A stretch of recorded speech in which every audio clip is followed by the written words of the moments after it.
আৰু এটাও চাকৰি নাথাকা ঘৰত চৰকাৰী চাকৰি পোৱা।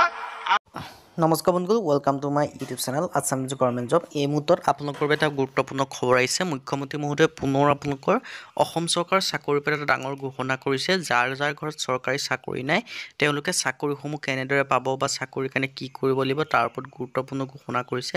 আৰু আপোনালোকৰ যাৰ যাৰ ঘৰত চাকৰি নাই তেওঁলোকক 10 মাৰ্ককৈ দিয়া হ'ব। তাৰ কাৰণে আপোনালোকক কিবা ফৰ্ম ফিল আপ কৰিব লাগিব নেকি, এই কথাও ঘোষণা কৰিছে। আৰু নতুনকৈ যিটো 35,000 চাকৰি হ'ব কোনে কোনে পাব এই কথাও ঘোষণা কৰিছে। কি ঘোষণা কৰিছে মুখ্যমন্ত্ৰী মহোদয়ে সকলোখিনি কথা এই ভিডিঅ' যোগে আলোচনা কৰা হ'ব। আৰু ভিডিঅ'টো আগবঢ়াৰ আগতে আপোনালোকক ক'ব বিচাৰিছোঁ, যদি আপোনালোকে চেনেলটো নতুনকৈ আহিছে তেনে চেনেলটো ছাবস্ক্ৰাইব কৰি দিব আৰু ভিডিঅ'টো লাইক কৰি দিব। এনেকুৱা ধৰণৰ ভিডিঅ'সমূহ প্ৰতিদিনে পাই থাকিব বাবে মুখ্যমন্ত্ৰী মহোদয়ে কি ঘোষণা কৰিছে আৰু চৰকাৰী চাকৰিৰ ওপৰত মই আপোনালোকক সেয়া শুনাই দিছোঁ। আপোনালোকে ভিডিঅ'টো চাই লওক।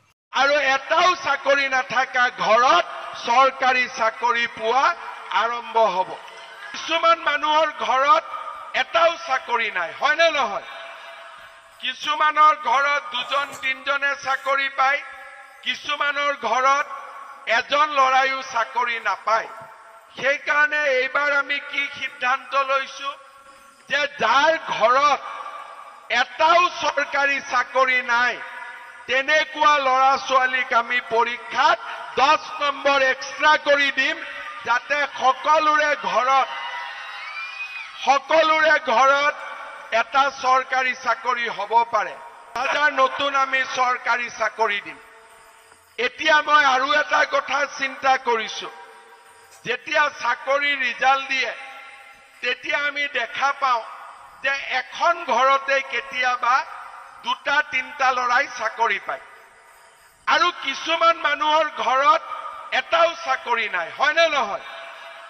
কিছুমানৰ ঘৰত 2-3জনে চাকৰি পায়, কিছুমানৰ ঘৰত এজন ল'ৰাইও চাকৰি নাপায়। সেইকাৰণে এইবাৰ আমি কি সিদ্ধান্ত লৈছো যে যাৰ ঘৰত এটাও চৰকাৰী চাকৰি নাই তেনেকুৱা ল'ৰা ছোৱালীক আমি পৰীক্ষাত 10 নম্বৰ এক্সট্ৰা কৰি দিম, যাতে সকলোৰে ঘৰত এটা চৰকাৰী চাকৰি হ'ব পাৰে। ধৰি ললো মোৰ ঘৰত 3টা চৰকাৰী চাকৰি আছে, মই পৰীক্ষাত 50 নম্বৰ পাইছো। ধৰি ললো মোৰ ঘৰত এটাও চাকৰি নাই, ময়ো 50 নম্বৰ পাইছো।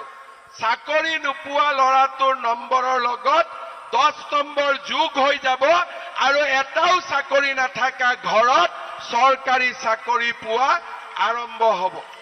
এইবাৰ আমি এই ধৰণৰ সিদ্ধান্ত লৈছো যাতে অসমৰ গৰীব দুখীয়া মানুহৰ ঘৰত এটাকৈ হ'লেও লাহে লাহে চৰকাৰী চাকৰি থকা পৰিয়ালৰ আমি সৃষ্টি কৰিব পাৰো।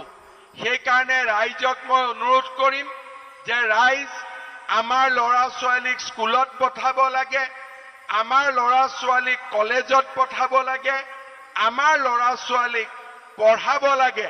কাৰণ এতিয়া আমাৰ অসমত পঢ়িলে চাকৰি হয়, শিক্ষা লাভ কৰিলে চাকৰি হয়, দালালক টকা দিলে আৰু অসমত চাকৰি নহয়। শ্ৰদ্ধা ৰাইজ, মেট্ৰিক পৰীক্ষাৰ ৰিজাল্ট দিলে